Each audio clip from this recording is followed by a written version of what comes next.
So over here, you can see that I am in my inbox right here. And then in the inbox, I have 3 emails. But let's say what I want to do is I want to delete out the emails. And deleting emails becomes necessary, especially if you're using a free account, that is a free Google account with 15 GB of storage, where having a lot of emails might be consuming your storage. So to delete out an email, you can go around and hover around an email that you want to delete and hit the delete button right here. You can also go around onto a particular email, and then you can go around onto more section, and then you can go around and click on delete message as well, and that particular email of that thread will be deleted. Let me just go back to inbox right here.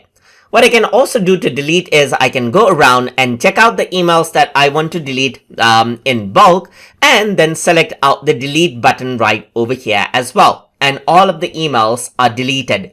It does seem to be deleted, but it's actually not. It's actually saved in trash. So to access trash, you can go around onto more and go to trash right here. So your mails are not deleted, and you can go around, click on the mail to view it in trash as well. So the mails in trash are automatically deleted within 30 days, as you can see right here. But if you want to permanently delete it, and you're absolutely sure that you want to delete it, then you can go around and select out the email that you want to delete and click on delete forever right here. If you are absolutely sure that you want to delete out all of the mails in your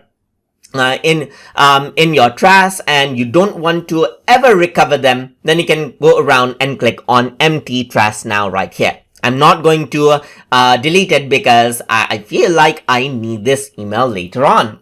And that is how you can go around and completely delete out the emails that you don't need in Gmail. So hope you guys learned something as always. And as always, please like, comment, share, and subscribe.